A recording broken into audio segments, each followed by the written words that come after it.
sustainable, and intentionally missional ministry in the Diocese of Central Newfoundland.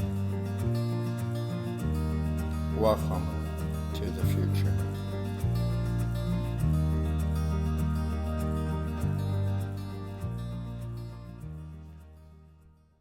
Greetings, my sisters and brothers and relatives in Christ. Welcome to St. Andrew's in Glenwood. This is the church of my childhood. So many memories here for me. And like your church has probably been for you, over the years, through all the changes and chances of time, through all the seasons of my life, St. Andrew's, this building, has been a place that has always been a symbol of something larger than myself, something permanent, something that always challenged me to live a better life. A place where I revered God, I was afraid of God, and also a place where I discovered God. More than once, I have found healing here. I have found love, and I have found a living God.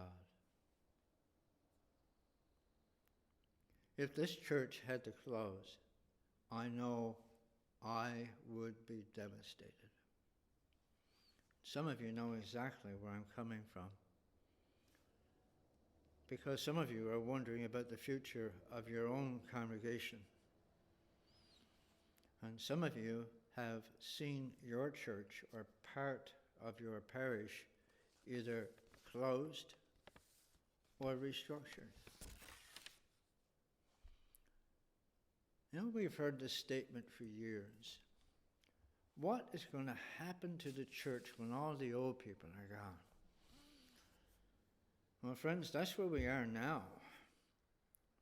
Our older people are not all gone, but we're becoming the older people, and there's fewer and fewer of us left trying to maintain things the way they used to be. And I have to say, with Thanksgiving, that older people are still trying in the midst of change. And what kind of change are we talking about? There are smaller numbers of people who worship or get involved with the life of the church. There's a lack of interest in the well-being of our buildings. That can't be argued. We've seen some incredibly beautiful historic properties that have basically fallen into disrepair and ruin. Some of them have been taken down. Some people have made an active choice not to care about the everyday life of the church, and there's been a shift in the way younger people view marriage, religion, God, and morality. And as you would know, at least since the 80s, if not before, stories of institutional abuse have flooded the news. And the result is now becoming very obvious.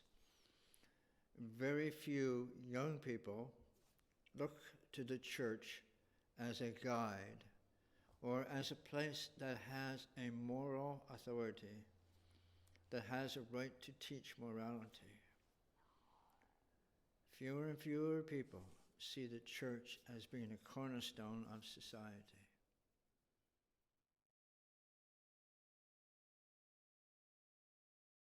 Throughout our diocese over the past few years, we've made some gut-wrenching and heartbreaking decisions around buildings and about ministries in our parishes. We've experienced a series of church buildings being closed or sold or taken down. we closed our beloved church camp, Mint Brook. And in our diocese now, we have fewer parishes, and we have fewer congregations, and we have amalgamated some other congregations. Now, unless you think all of that is just terrible, it's sad, it's mournful, sure there's a sadness involved with that, but I need to remind you that we have the promise of Jesus to be with us until the end. And the end that he's referring to is a church that will exist until he returns to make everything complete.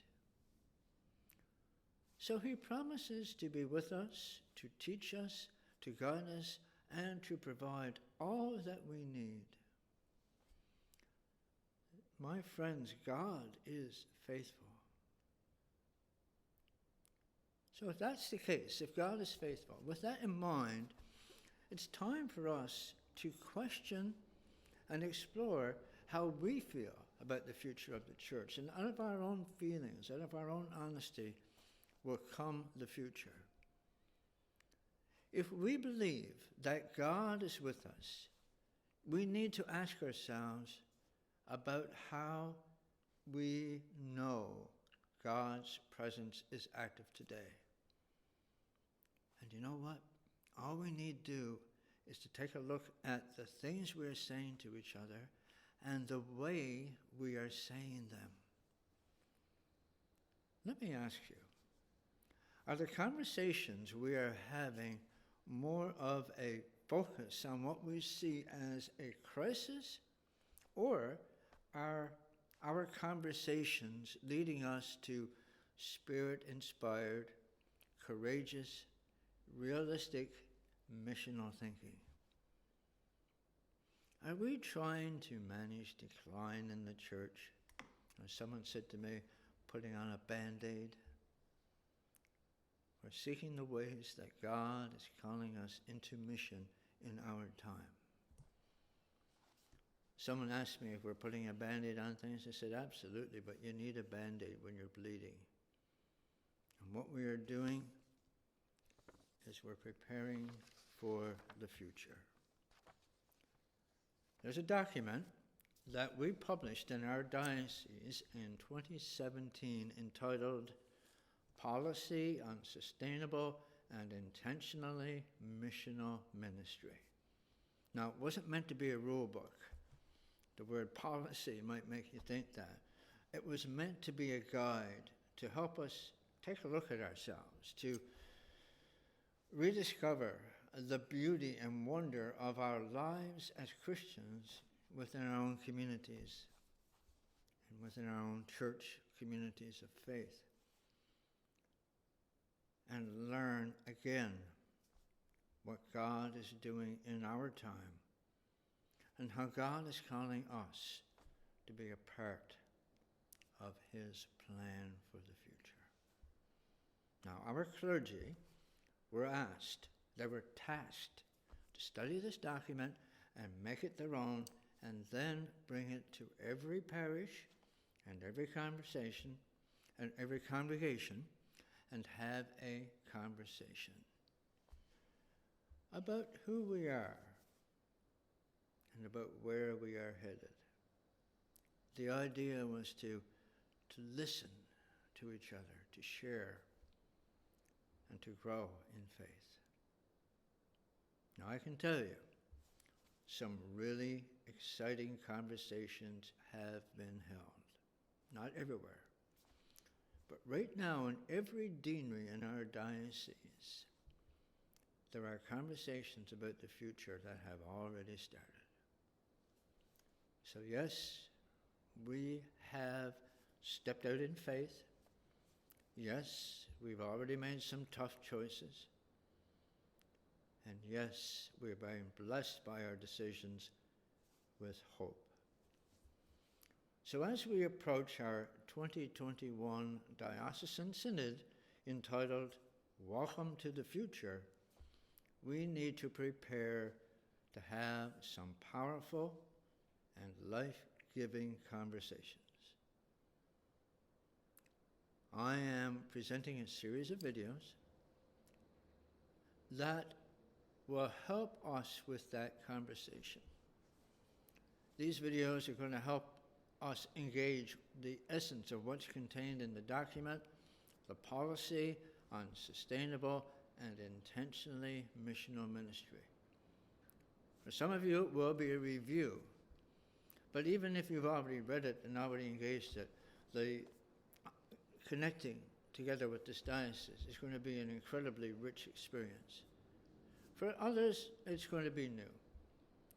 It's going to be both challenging and disturbing. My prayer is that it will be encouraging. It's going to be something that requires work and commitment from all of us.